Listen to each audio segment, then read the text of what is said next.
Welcome to Out Loud, a comedy podcast where I talk with queer comedians about identity as well as just talk and shop about the comedy community. I'm your host, Corbin Willmorth, and I'm here because, well, what comedian just doesn't have a podcast nowadays? Welcome to today's episode of Out Loud, a queer comedy podcast. As always, thank you so much for tuning in. On today's episode, we're going to be doing something a bit different. So far, with this podcast, I've either used it to talk with other comedians, or I've used it to just spout about whatever queer comedy topic that I found interesting that week, on the off chance that I don't have a comedian to talk to. And I say off chance, like 90% of my time isn't spent DMing people on Instagram and them not replying back. Anyway, I'm getting sidetracked. So, for this episode, I wanted to give a little bit of press coverage and give some highlights on a local project that's being done in my city of Spokane, Washington. So one thing you may not know about me is, aside from being a stand-up comedian, obviously how I got into comedy is just watching people, like watching stand-up specials and all that stuff growing up. But another thing I don't really talk about is how when I was growing up, during summer evenings, like not during school, but during the summer, my parents would not care what I did. Like, as long as I didn't wake them up, they didn't give a shit. So what I would do is I would just stay up all night on the TV just watching whatever the hell was on. And a lot of times it's like Nick at Night, whatever channel's on, and it's just all reruns of old sitcoms. George Lopez, Everyone Loves Raymond, The Golden Girls, that one was my favorite. 2.5 Men was kind of but whatever. But either way, I am a huge fan of sitcoms. So now let's just cut to December 16th, 2025. It is my 25th birthday. That day I uploaded my interview with wonderful Spokane comedian Brittany Holden. Please give that episode a listen, or if you just love Brittany Holden, go to any of her shows. She's an amazing person. On that day, I'm kind of just like being lazy in bed because, you know, it's my birthday. I can do whatever the fuck I want. I don't need to go out and be a productive member of society that day. And I'm scrolling through Facebook and I see an ad on the Spokane Pride page for an indie produced queer sitcom being made in Spokane called Almost Not Quite. The little blurb of information plot synopsis read as follows on the ad that I saw. Almost Not Quite follows the life of Jay, a chubby gay man in his 40s who finds himself having to start all over again. With the help of his 3 best friends, they discover that maybe the rules, quote-unquote, of life aren't always set in stone. And in this ad, it had listings for audition, like they were trying to host auditions and trying to find people who wanted to play these characters. And I selected to audition for the only character on that list that did not have an age requirement of 40 plus.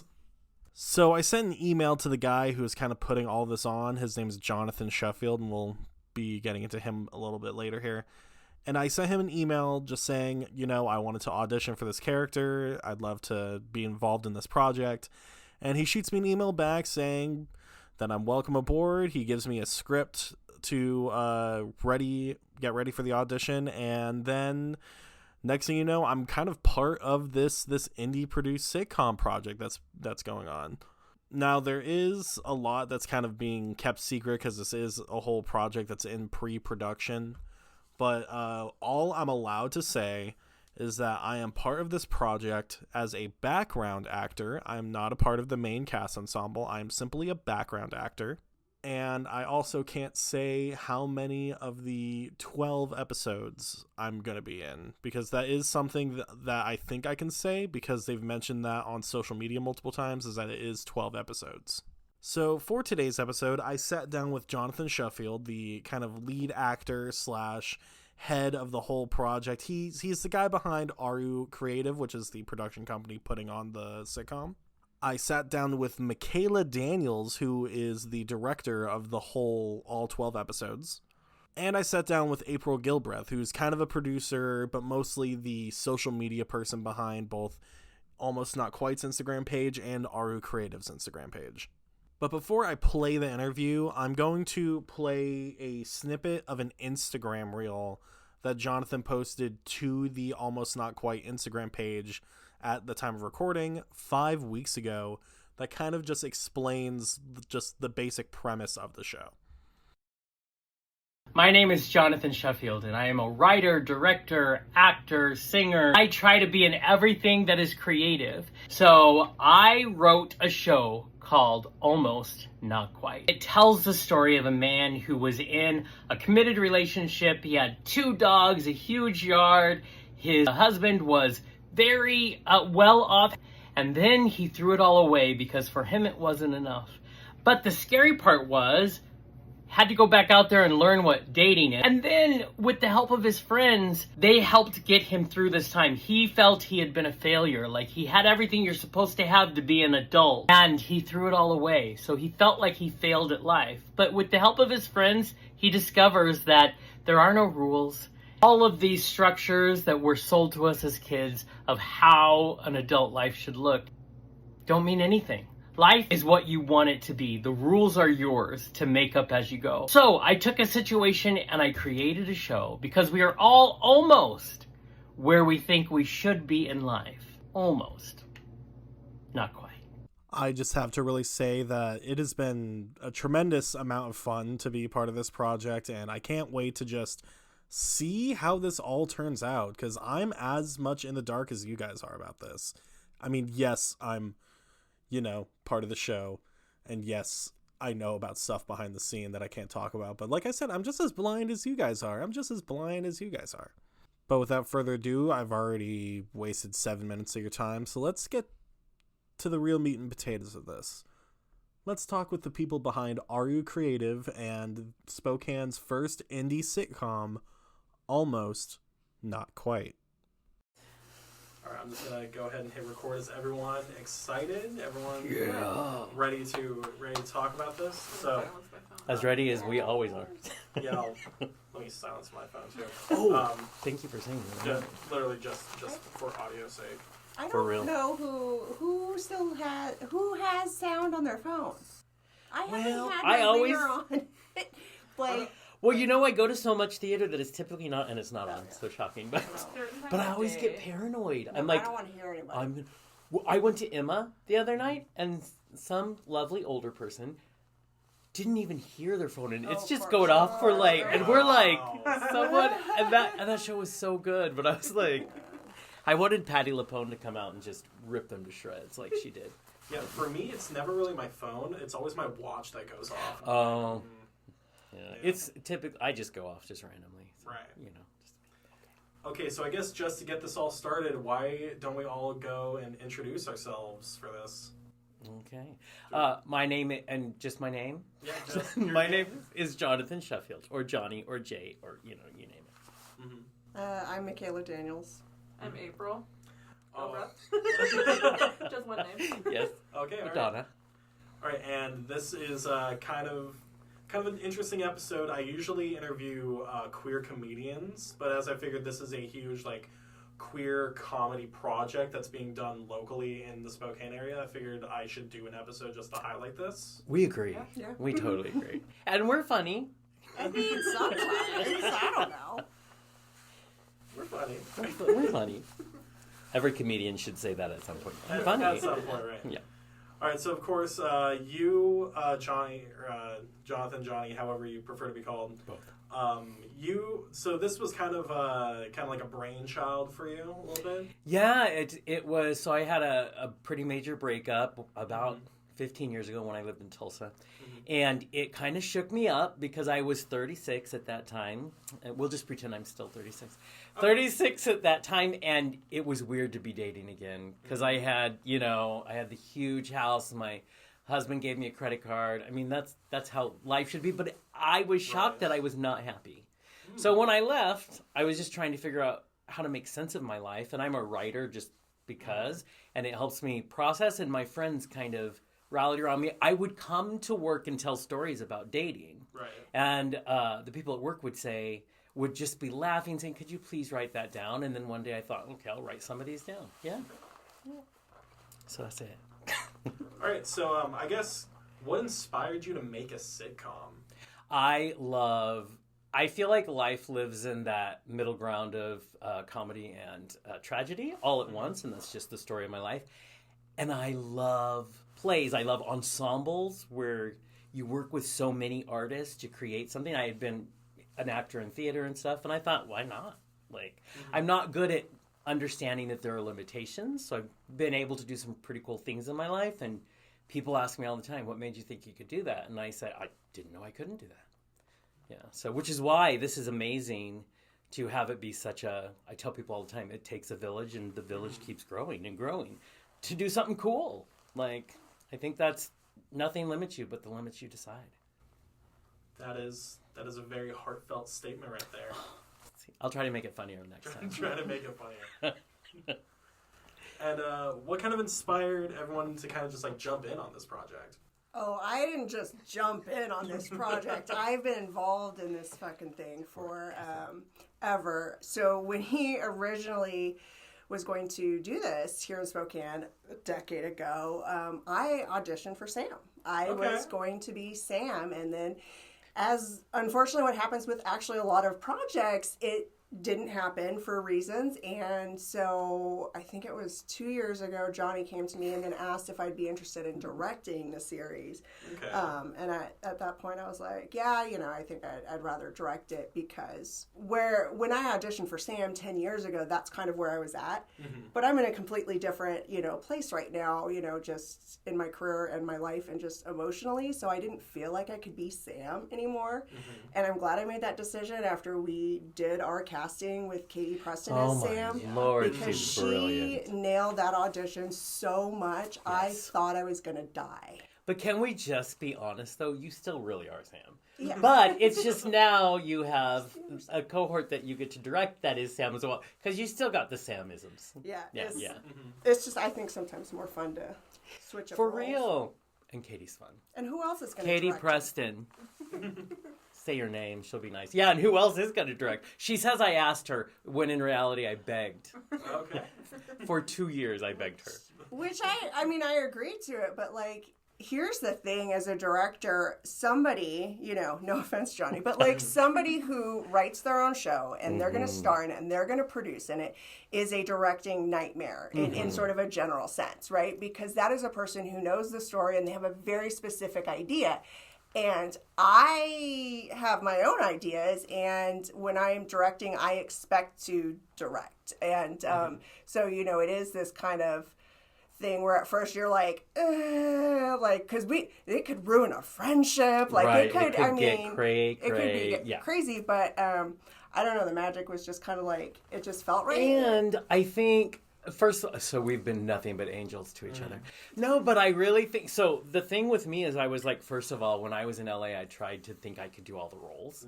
Right. Be the director, be the, the producer, never do that. Anybody listening that's in the creative, that you'll die. Right. You will die. And so the other thing that's fun is you find someone you trust, and then you go, oh, that means when I'm on set, I can be a real person. Right. I can be a real actor.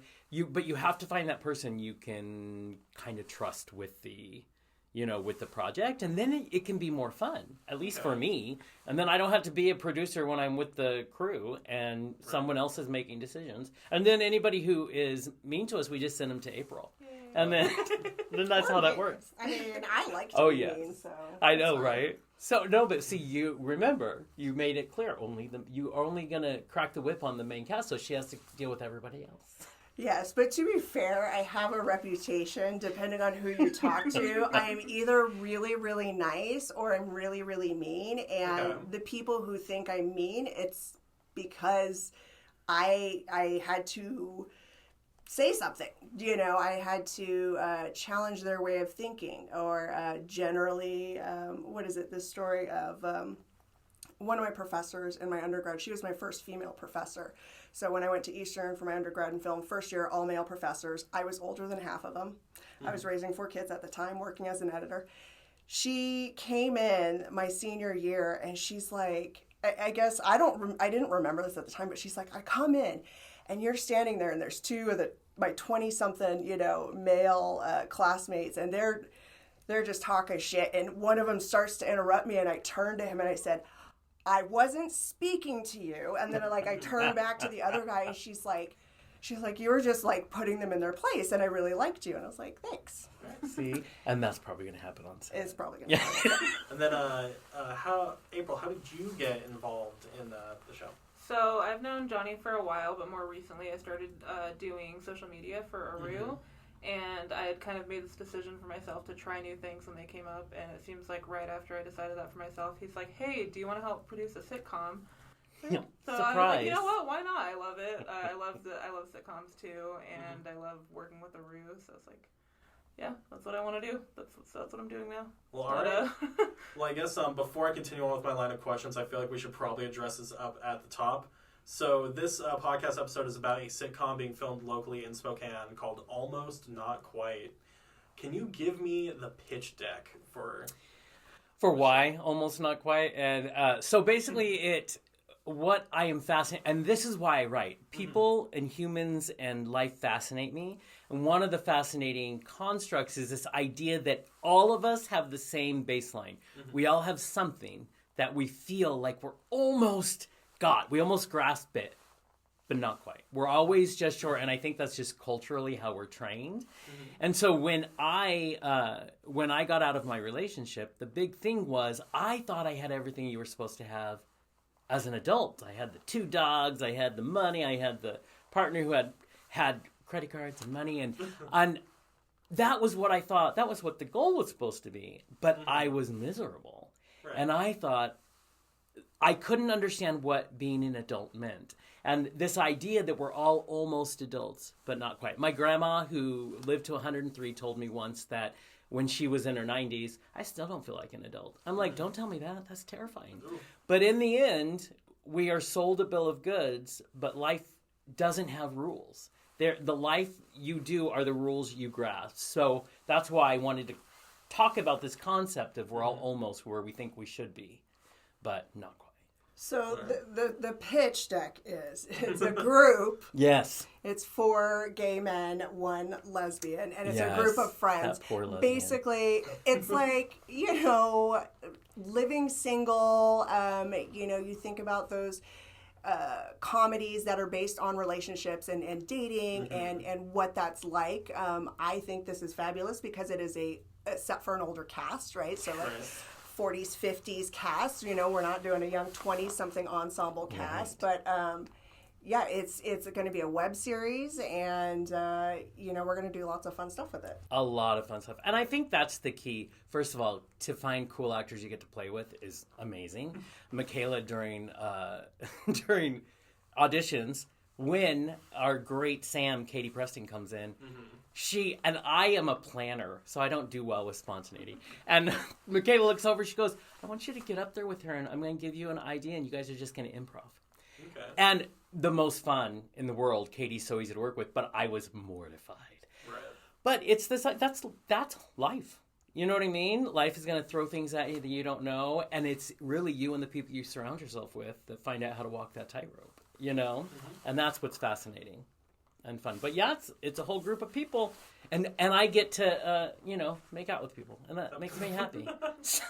Okay, now that makes it weird. Did you create an entire sitcom just for me? On camera? Yeah, just for me. No, I even put awkward dating stories in there that I actually happened to me, and I'm like, they're weird. But so I hope those gentlemen watch. Yeah. All right. So one thing I remember seeing kind of as stuff was being posted on social media, there was like this picture that got posted where it was like the front page of the script, and it was dated 2020. Was this a COVID project for you? You know what's funny about that? So this is the 3rd time's a charm thing. So we originally had tried it here in Spokane, and due to health issues or whatever, we couldn't film it. So I tried it when I lived in LA. I lived in LA for a little while, and we were set to film. I had the cast. We were excited. We had the location. We were set to film, and it was the week before everything got shut down. Oh. So that happened, and we were like, what? So I'm still in contact with those. They were beautiful, wonderful actors, but it just wasn't time. I always say a project tells you when it wants to be born, and that just wasn't it. So that's why it says 2020. I forgot it said 2020. My bad. No, I love that. Right. Okay. Yes, and all the beautifulness of our social media is all April. Okay. Well, thank you. All right. So, what part of this project feels the most personal to you? Every single part of it. I have to tell, I was, so there's a gentleman in this. His name is Luke.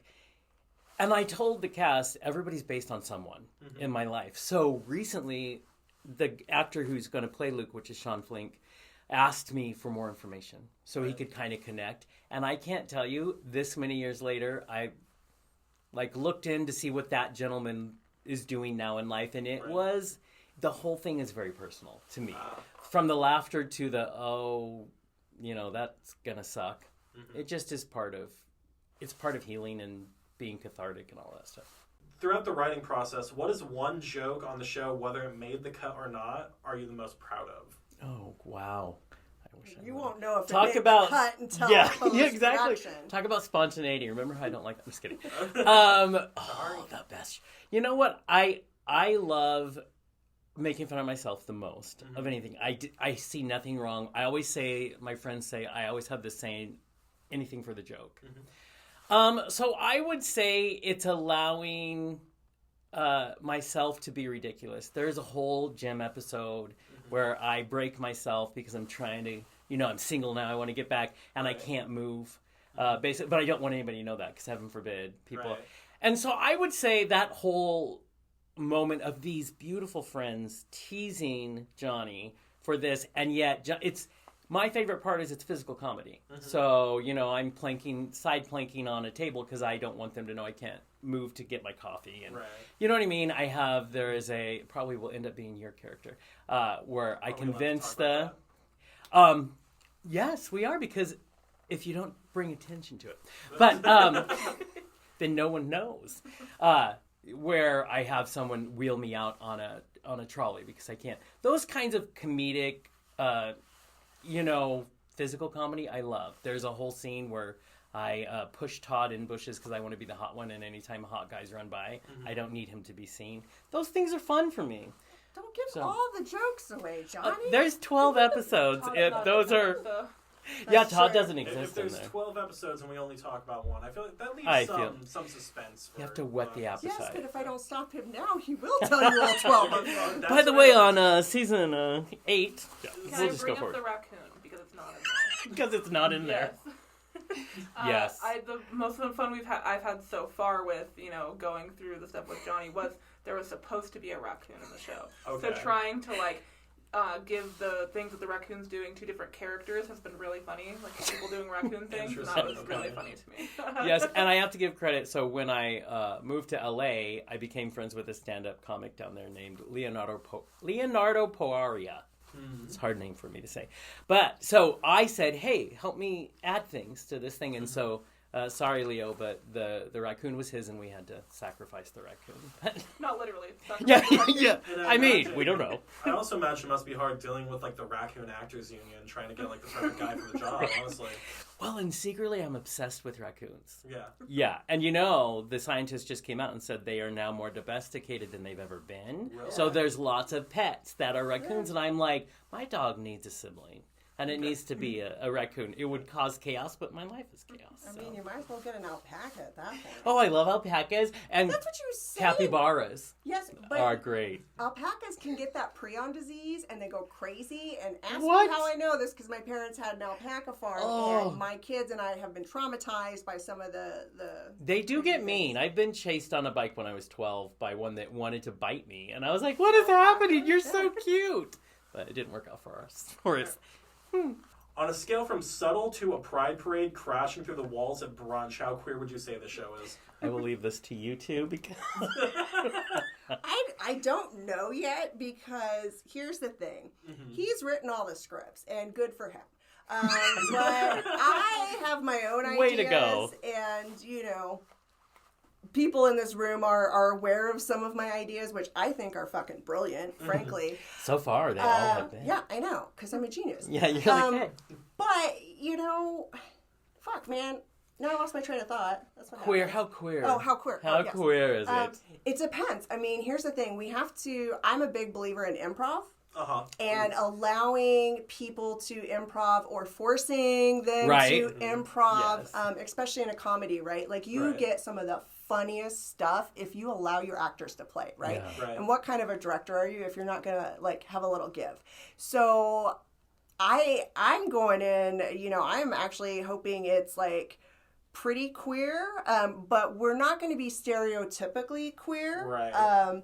Which some of my casting will make sense too when you see that, but it's going to be gay as fuck. Yeah. And just not necessarily in the way that shows have been done before, right? Like not Will and Grace and Jack and right, or Ellen, or just like we're gonna be our own vibe of gay, but I mean I'm queer, Johnny's like a lot of the majority of the cast and crew are queer, so that in itself is gonna make it queer as fuck. I think from my perspective, and correct me if this is not what you were going for, obviously, like, the characters are gay or queer, like, all of them, and, like, she was saying, like, even, like, outside of the show we are.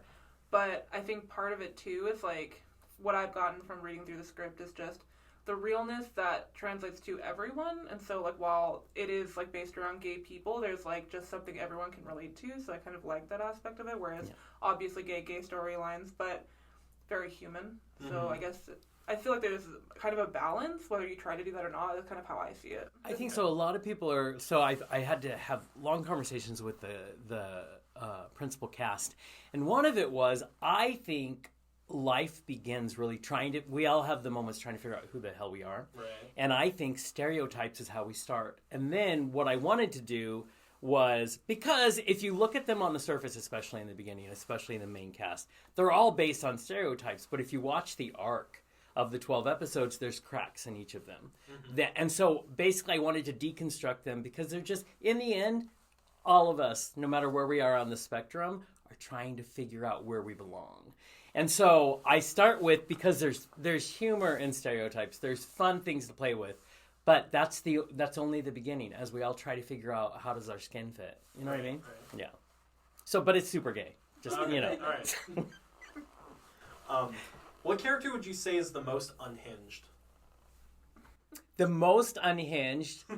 I honestly, if you watch it, I think Mark is, because he slowly loses his mind throughout the whole season because he's such a structured person and his world gets messed. I don't know if I can cuss on your podcast, but No, you can. I've done it like 3 times. Oh, have you? Yeah. Something I've said at least 3 times on this show is, if people want me to not swear, they can pay me. That's exactly right. If you want me to stop, sponsor me. His life, I think, in my opinion, gets fucked up the most in it by all these things he's having to deal with through the whole 12 episodes. And he loses his mind, and I love watching him kind of get a little neurotic and try to figure out what's going on. And so I would say he gets to be one of the most unhinged that we have. If I remember correctly, Mark, that is the ex-husband?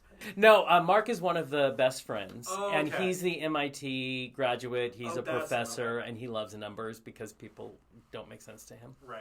Yeah. Okay.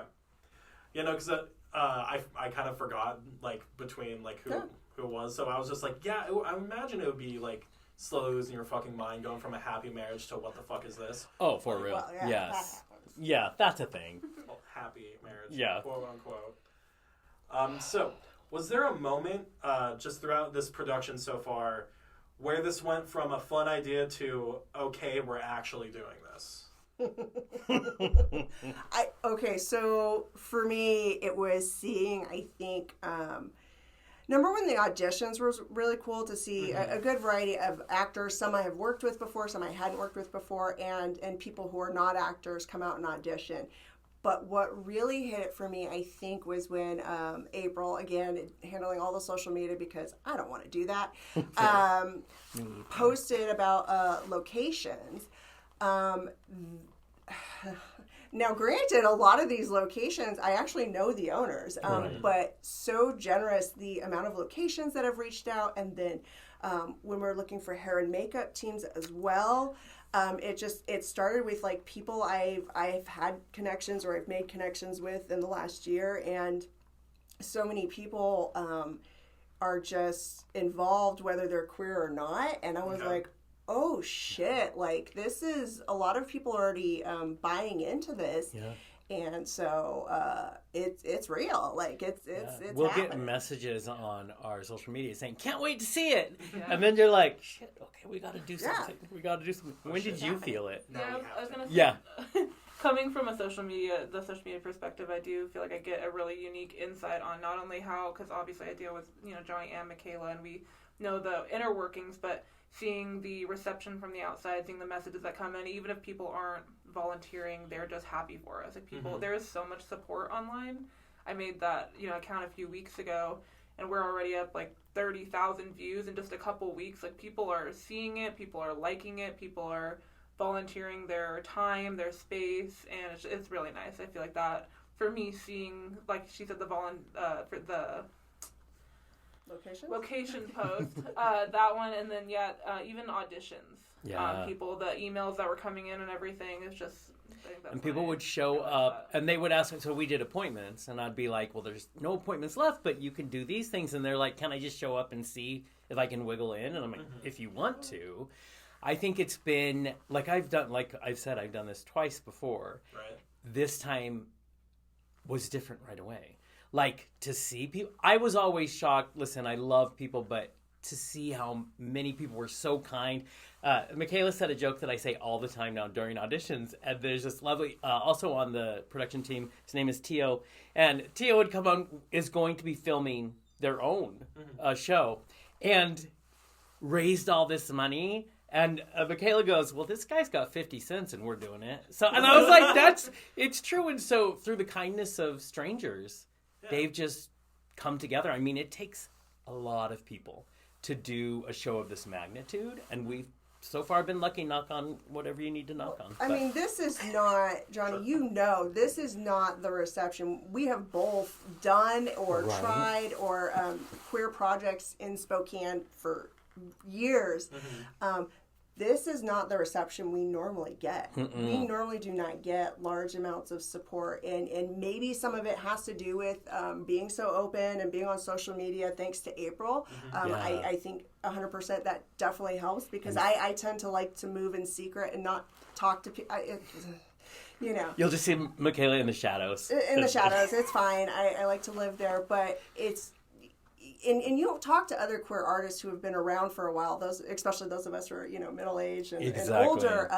We're not used to having this kind of reception, especially in this town, especially outside of the queer community, right? Because we're getting so many people who aren't queer, they're not gay. They just want to be. And they just want to be involved. And I don't know, like, it feels so weird, it feels so good, but it's very shocking in a way, and... I guess it kind of leads into that magic energy of where you're like, well, I guess this is the time that this show needed to happen. I have to say, like, I always knew I wanted Mikayla to take up directing, but she said something when we were still talking before auditions that I was like, this is it. And I think it is why so far it's going so amazing. And I don't mean so far. It's going to continue.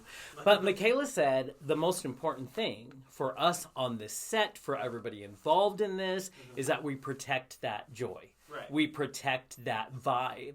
And she let me know at certain time. And if anybody comes in that door and that's not the vibe, we escort them out. But I think that has been the secret this time. If you welcome that, positive energy, you're lucky enough to have it continue to grow. And that's what I've been watching, is people just so happy just to be there. And I'm like, thank God, because I'm tired. So, yes. I think there was also some merit in being so, and I've never done anything with movies, so you might be right about the secretive thing. But the approach I've been taking with social media more so because I feel like there's a divide between the hetero community and the queer community, and part of showing people what we're doing and making them part of this process. One, this is any process for a sitcom, not just a gay sitcom, but involving everyone and kind of trying to bridge that gap of come enjoy this with us and be part of it, not this is our thing, you can't watch it. Right. It's really opening it to everyone. This is a cool thing happening in Spokane, whether you're in that community or not. So I think that has been part of Yeah. why the receptionist. And it's an exercise in trust, and it has to be. The only way for something like this to grow is to consistently challenge your trust boundaries. Right. And keep pushing forward, because it's going to take, there'll probably be hundreds of people involved by the time we do it all. And you got to trust the people that, you've taken on board. And I think it's a beautiful exercise. Okay. Remind me of that in 6 months. I don't know. Play this back for you. Right. Just keep this just on your Yeah. Yeah. Exactly.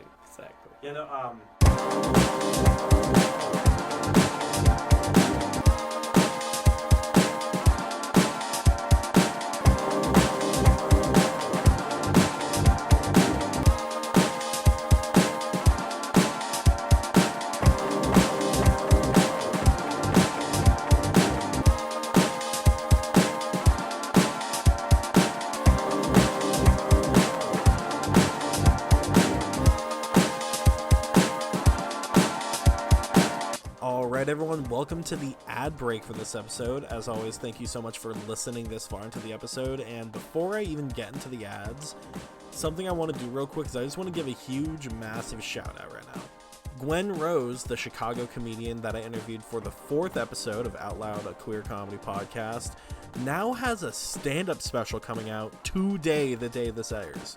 Brought to you by Comedy Dynamics, Gwen Rose's Emotional Cutting is out today on Amazon Prime Video, Apple TV, YouTube, Google Play, Vimeo, and more.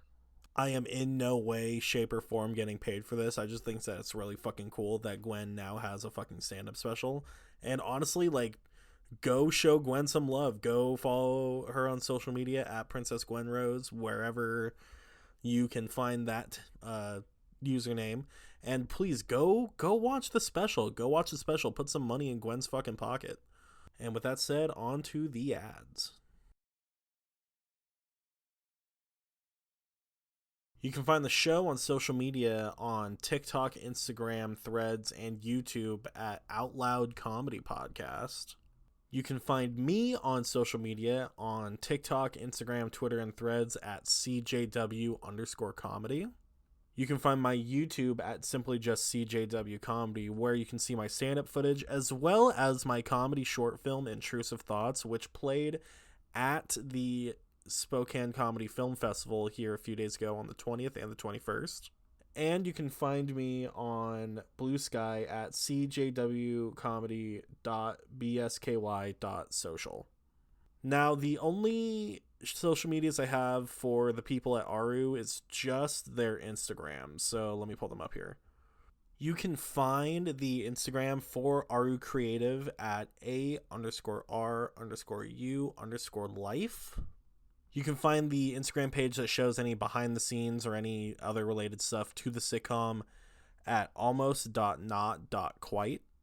You can find Jonathan Shuffield at simply at Jonathan Shuffield. You can find April's Instagram at can't_hardly_BNW. And you can find Mikayla's Instagram at Pale Alaskan. Tomorrow, Wednesday, February 25th, I will be at the Spokane Comedy Club for the never-ending open mic. It's me and a bunch of other comics. Just hours of fun. Come on down, check it out. Today's episode of Out Loud is sponsored by Dubby Energy. Do you love energy drinks but just hate all of the sugar that's inside of them? Do you also hate when, after drinking so many energy drinks, your body just feels like it's vibrating and it's just you know? Well, thanks to W Energy, you don't have to deal with that anymore. With W Energy, you can just add 1 or 2 scoops to your favorite shaker bottle and you are good to go for the rest of the day. W comes in such amazing flavors as a train horn that has interrupted this recording a third fucking time. W comes in such amazing flavors as retro rainbow sherbet, Japanese yuzu, and lunar strawberry margarita. But maybe you're not looking for an energy drink and you're just looking for something to refuel and rehydrate after an intense workout, a hard gaming session. Well, W Hydro's got what you need. W Hydro is caffeine-free, packed with tons of electrolytes and vitamins, and comes in such great flavors as Grandma's Lemonade, Grapefruit Citrus, and Pine Berry Splash. And right now, if you use code CJW_comedy at checkout, or if you just click the link in the description, you can get 10% off your next order. Dubby, be better. And lastly, before this ad break ends, I just want to say, if you want to email the show, whether you just want to, send hate mail, or even if you are a queer comedian who just wants your voice out there, I will take any and all applications. My cat's automatic feeder just fucking went off in the other room. Either way, if you just want to email the show, feel free. You can do it at outloudqueerpodcast@gmail.com. Just shoot me an email, and hell, I might even read it on the show. But anyway, that's going to be it for today's ad break. Thank you so much for listening, and let's just get back to the rest of this episode.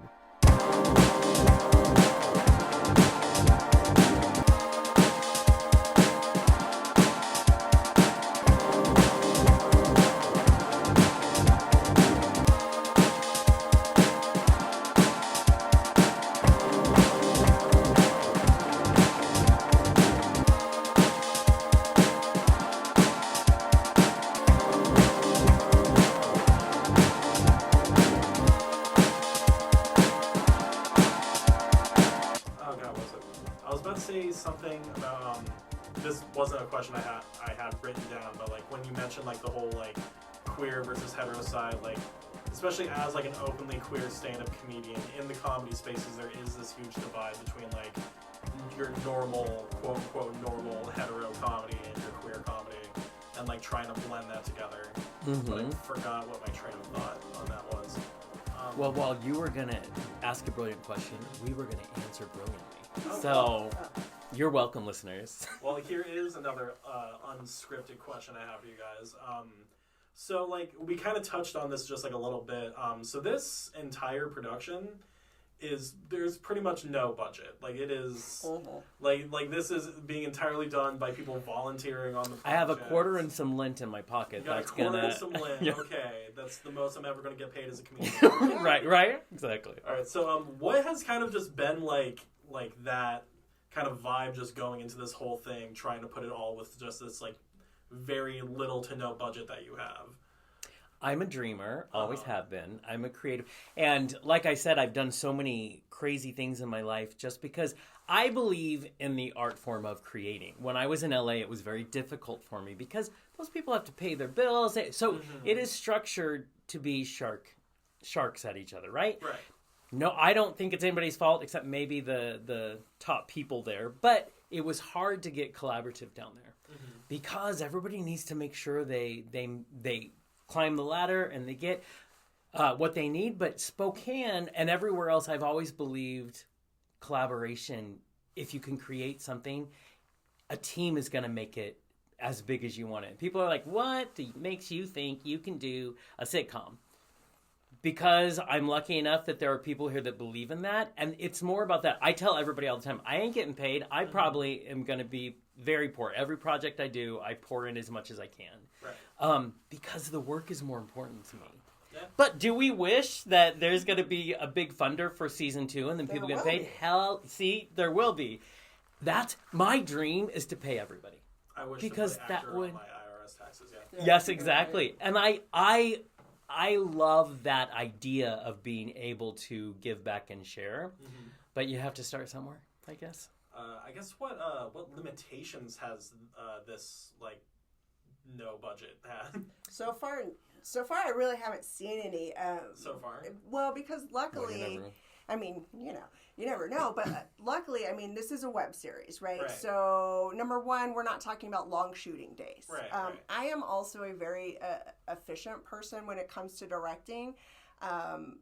I don't intend to, keep people, for what, 12, 14, 16 hours, some of these standard days on set, because I just... The 23rd take is not going to be any better than the 6th take. I'm sorry. I don't care how brilliant you think you are. It's just a waste of people's time, in my opinion. Right. And you're not a good director if it takes your actor that long to get a take, right? Mm-hmm.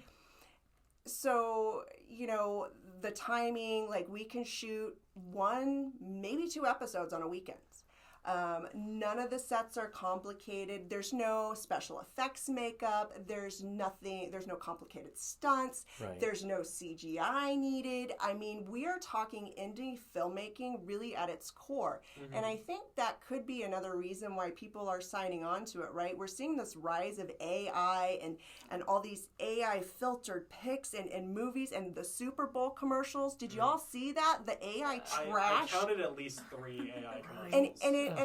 And it's trash, right? And so I think there is this longing, right, for real independent filmmaking where, you know, we're not being controlled by a studio. You know, people know that our story is just going to be authentic because we don't have somebody to answer for. And people want to be involved in that because that's art, right? And we're really seeing this sort of destruction of art on this tech level. And I think a lot of people are just so over it that they're so excited to see people who are just kind of getting back to the roots of no budget indie storytelling. And, you know, that's a vibe. It's a total vibe. Yeah. I also think that, like, one facet of it, going back to the community involvement, is that the community is so involved. And as far as, like, budgeting goes, like, we've had such an outpour of, like, support from that. And I think part of it is people in Spokane, like, want to see something get made in Spokane, be of Spokane, especially something that we're trying to make bigger. And the more people get involved, then, you know, it's getting bigger and more people are noticing. And I feel like with the amount of, like, people that have, like, volunteered their time or their effort, like, it hasn't been much of a need for finances. Yeah. Obviously, that would be nice, but, like, we've had so much. Yes, exactly. I do have to say, first of all, we recognize how absolutely lucky we have been up until today and into the future. But we're not dumb. So there is a phase, I call it phase 2. There is a phase 2 of pre-production, which of course we're going to put out, you know, like a Kickstarter. And because you don't know what you're going to need. Right. So you don't just go and go, let's see what happens. You have to feed people. Yeah, you have to feed people. You have to, the costumers are working so hard. And I'm like, anything that we can offset is helpful. So we are prepared to do those things, but that's going to take the community as well. But we are grateful for those people who just send in a note saying, I really want to be a part of this. Here's my resume. Here's my makeup tutorial. Anything to show us that they can do it. And I'm like, listen, as long as you don't make us look like clowns, come on in. This will be fine. Yeah. But I mean, we're very aware, but we are going to be raising money. Hear that, Spokane? We are going to be raising money. All right. What do production meetings look like for this project? Is it pretty much just 3 people sitting in a room? No, because I am left out of a lot of things because I am not producing. I am not producing on this show. I have my own shit too. Like, so I'm a very busy person. So like that was kind of like one of my conditions is like I will direct, but that's all I'm gonna do. It'll be hard enough work on set days. Yeah, exactly. You know what I mean? Yeah. And I fucking hate producing. I've produced other people's, you know, I've done it. I'm excited to produce this the first time. I'm so excited. You're so good at it. She says that as if I was not the person who was like, you know, April, you really should just be producing on this thing. Yes, exactly. I hate it. So I just send them text messages of like, this is what I want to do. Make this happen. Yes, do it. Okay. And so far, we've been able to make things happen, which is great. Production meetings look like April and I and Tio going to a coffee shop and just... All of us have ADHD, so it's not great. And just attacking. I'll put a list together, and we just attack it and try to decide what's the priority this week. And then we have a lovely friend, Olivia, who is in the show as well. And she's like, how can I help you be more organized? I'm like, girl, that's the best question. Yes. I was like, listen. So it takes, like, the producing team had to be expanded because producing is detail. Producing, and to make a show of this magnitude, it takes all of us going, hey, how about you? What do you think about that?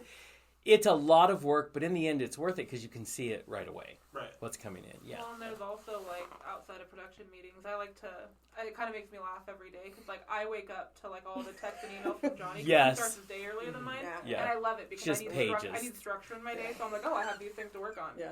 And then I do that to reply Mikayla, too. more often later at night with, like, 8 million questions that I have. And then we end up meeting up and, like, discussing those things. But it's just kind of, like, somewhere throughout the day, most of the day, there's discussion about it. And And I don't know if I drive them crazy. No. I mean, I do. But because I feel bad for Mikayla because I'm like, I have the excuse, April's a producer.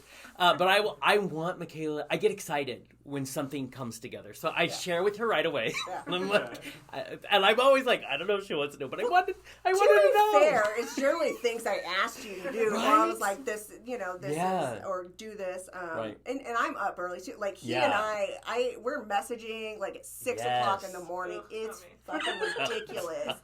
I mean, my significant other might just look at me one day and be like, what the fuck is happening? What is happening? Except for now he has a new job, so he leaves, and like, I think he has to be at work at 4 in the morning. Oh, gross. Gross. Although that sounds like a dream. 4:10. So, you know. Takes 1 day to recover and you get 2 days. Yeah, or maybe he works from home. I don't know. He's out of the house now. So, but yeah, we're just messaging all day, and it's just, again, like half the times, sometimes I'll just message April. Like one day she was like, oh, I'm so sorry I didn't answer messages. And I'm like, I just have to fucking get my ideas out. Yes. And I need to tell somebody, and that, because I'm not going to do shit with my ideas. I need other people to like make them I'm the creative genius. I need They are great ideas. And I'm like, how much of a travesty would it be if this is out there and then we don't make it happen? Yeah. Right. So like, how do I put this on social media? Exactly. How do I get this out to everyone? What is happening? But I think that's the key to producing is just people who are as crazy as you are. Okay. Wanting to get the same goal. The key to producing is getting people as crazy as you are. Yes. Okay? And I will stand by it. All right. So, at this stage, what are you the most confident about, and what are you pretending not to think about? I think mine is mostly the second one of those. Just keep going and don't look. Just keep moving forward. Keep going, don't think about it. Yeah, because, I mean, I think there's a level of confidence. You have to have a level of confidence for something like this. But because it seems so much like skin of your teeth, and I sadly grew up with a beautiful dad, loved him to death, but he was a Southern Baptist minister, and he was always teaching us to wait for the other shoe to drop. It's a horrible thing to do to your children. Yeah. So there's that part of me always. So I never am completely confident. I just fake it till you make it. Fake it till you make it. Yeah, that's how I see it. I think I'm looking forward or most confident about like how this is all coming together. Like there's no part of me that doesn't think this is going to be perfectly fine by summer and everything's going to fall into place. Mm-hmm. I think my own worry is just myself. Never produced anything. So I'm like, how am I going to do that? But I know everything else. You're already doing it. Yeah, you are so good at that job. You know, I had shared a thought with April the other day because I'm a dreamer. So I have like, I would love to walk out on stage with everybody and this is the song that's playing. And she goes, I can't wait for you to have your moment. I said, but I don't see it as my moment. I see it as everyone's moment. And I really sincerely feel that. I mean, everybody's going to work so hard. I want whatever that moment means to them, I want everybody to have that moment. You know what I mean? Yeah.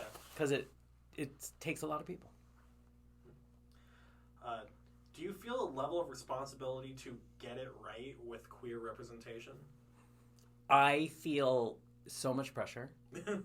It's why, you know, I talked about stereotypes. It's why when I was talking to the main cast, I wanted them to understand why. Because I'm like, oh my God, I feel the most insecure with the character of Sam.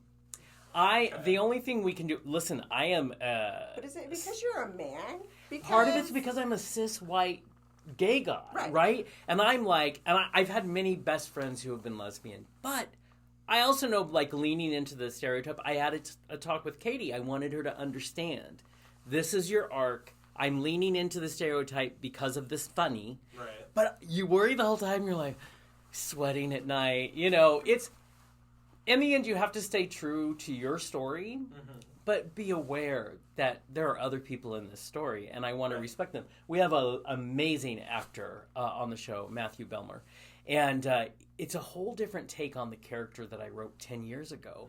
But it's a beautiful take. And he is putting his experience, his lived experience into this character. And he'll write me and say, this is what I'm thinking. Are you guys going to be against that? And most of the time, we're just happy that they're... And like, we agreed to do a lot of things for this person. We didn't change the storyline, but we added to his character because that is a part of him, which is what you want your actors to do. Right. You know, own it, please, you know. Well, and Maddie's, you know, Two-Spirit Indigenous, which is also, you know, you can't cast somebody like that and not, you know, have that affect the character, right? Like, that's such a cool way to add some depth to that character that, you know, Johnny couldn't have written, right? You know, that Maddie's just bringing into this character. And so it's so cool that we were able to get them on board to do this character and the role. And, you know, it was also one of those things, I think I'm really good at casting and, like, knowing who's right for what. And, you know, he really kind of, like, nailed that role in a way that, like, I was like, what did he say? He's like, where is this on the Will and Grace level, right? Where's this character on the Will and Grace level? And I was like, well, it's not Jack, because Jack was it's two-dimensional. Jack was so stereotypical. There is not a character that is going to be like Jack. So when Johnny's talking about stereotypes, it is not stereotypes like in the way that you think it is. It's not stereotypes like we've seen before. Like, the writing's leaning a little bit into it, but casting and acting and the way that we're doing it, it's not gonna feel like that. And so I told Maddie, like, yeah, we're not Jack, like, we're not Will, like, the straights need to know you're gay, so you need to be, you know, obvious enough that the straight people can suss you out, because that's what that character is. But, like, we don't need to be Jack. That's fucking overdone and lazy, in my opinion. And so none of the characters and none of the storylines are actually really stereotypical. It's just, you know, we lean into a few things because, I mean, here's the thing, right? There's the joke about the U-Haul lesbians, right? It is based in a grain of fucking truth. I say this as a woman who has dated, you know, and been with some lesbians at some times, right? So, like, that's what Johnny means about the stereotypes. We are not doing stereotypes the way we have seen these characters in comedies before. That shit pisses me off. So. Yeah, exactly. But actually, I'm so relieved right now. I'm just going to lay down on the ground. That's good. Good to hear. I think if it's your, you know, if you write something and you base it, you're going to be the whole time wondering, like, can I tell you, anytime we read a script, because we, as a production meeting, we'll go through a couple of scripts and make notes, so, you know who needs to be in the episode, if their location hasn't been got. And my favorite thing is when you hear someone laugh. And I'm like, oh, good, that was a good one. Did you see that? And I appreciate that even in auditions, people would laugh at stuff, and I'm like, thank God. Because I'm not here to say that I could write Golden Girls, which was brilliant, but I am here to say I want to deliver my story in a fun way. And I think, and she already has these great ideas, and I feel like we're going to deliver. But, and what I wanted to say really quick, you know, Maddie, who, and also nothing's quick, long black hair. I'm like, well, we can't cut that hair ever. It's so beautiful. Oh, yeah. So we'll find ways around it. But here's the thing. We can only come from where we are. So, but my responsibility as a human is to start where I am.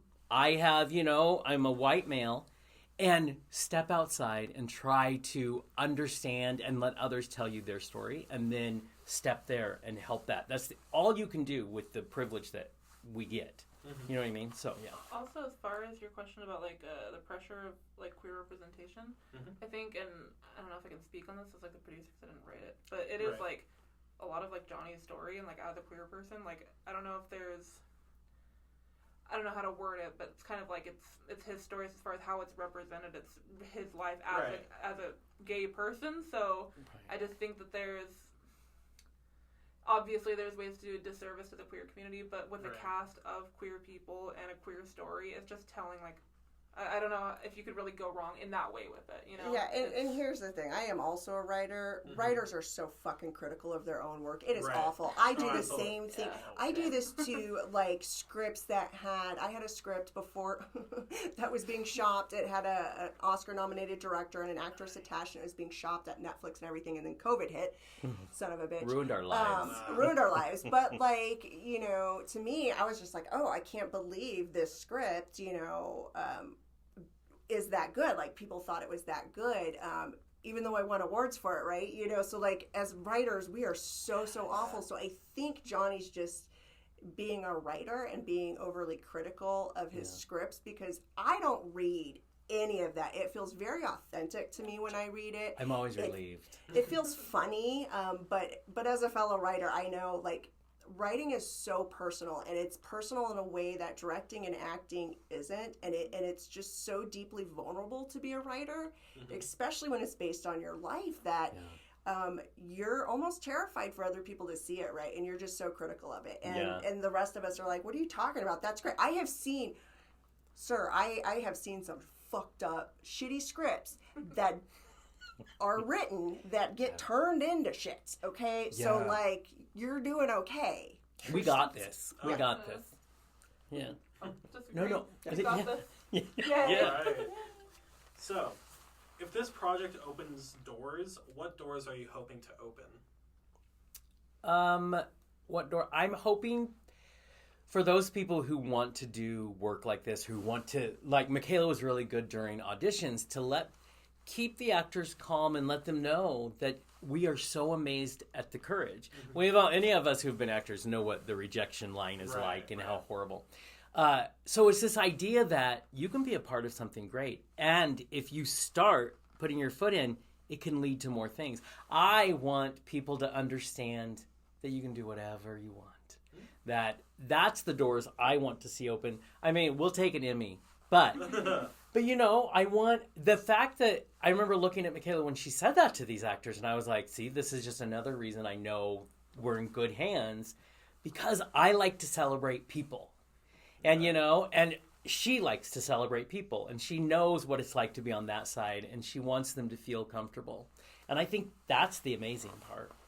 Yeah, well, I mean, I think he might have meant open doors for yourself.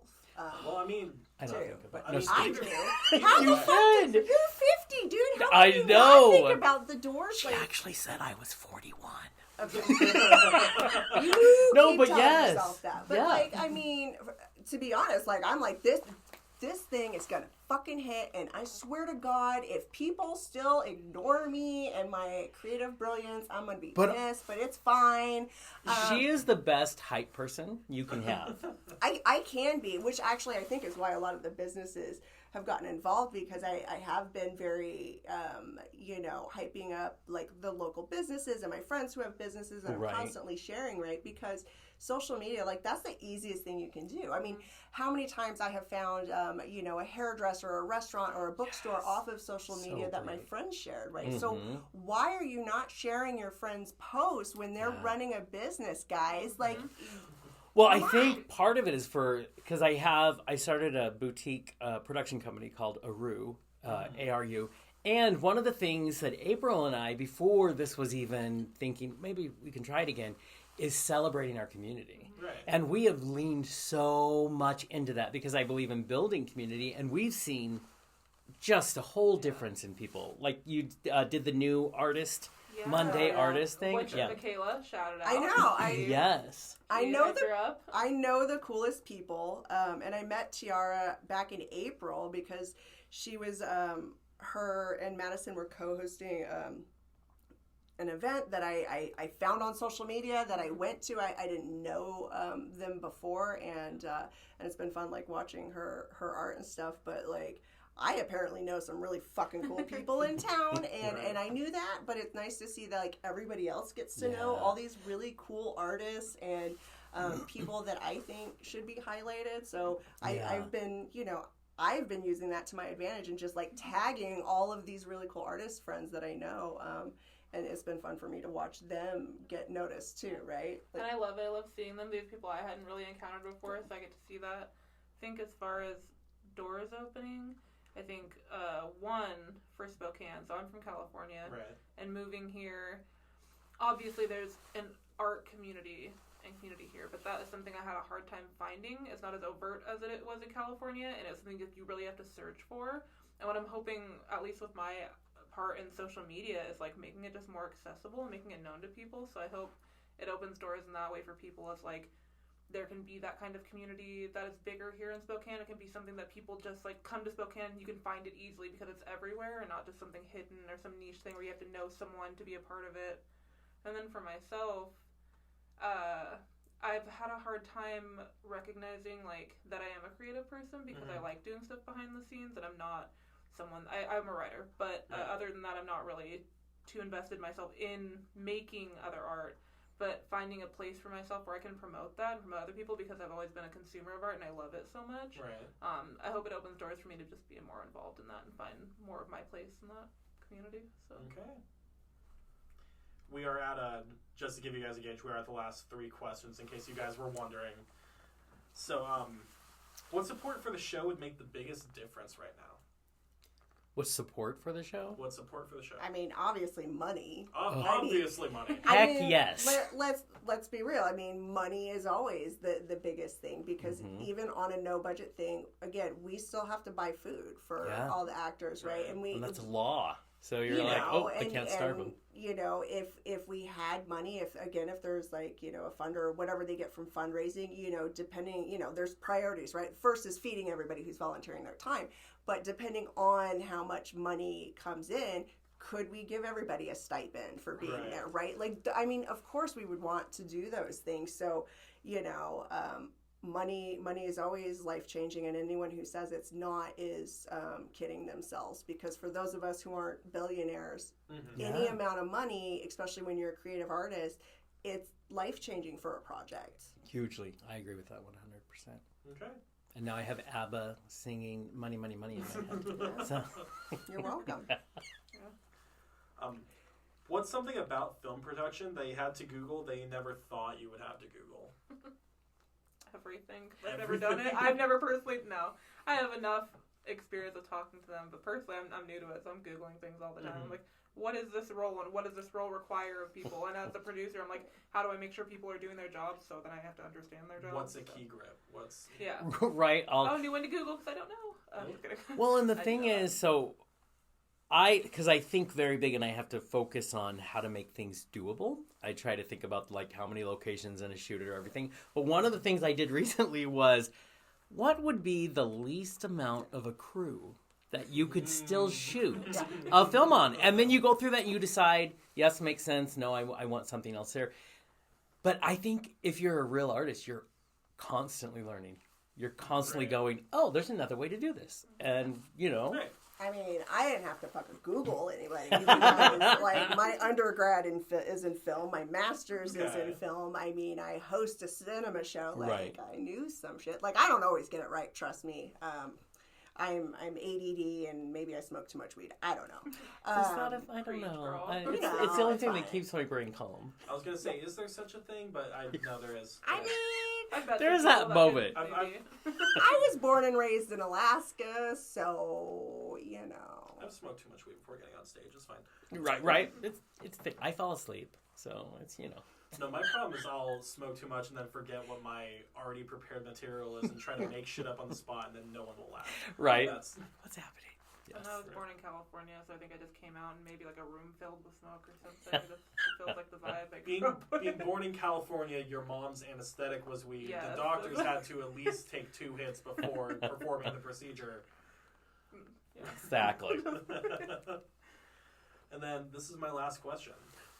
If your younger self saw this show and everything you're working on right now, what would they think of it? For me, it's part of the reason I wrote it is growing up in a very severely Christian household with a father that was, who I love, but he was very strict. I lived in my car when I came out. Yeah, it is. I think back to when I came out, and that was like 30 years ago.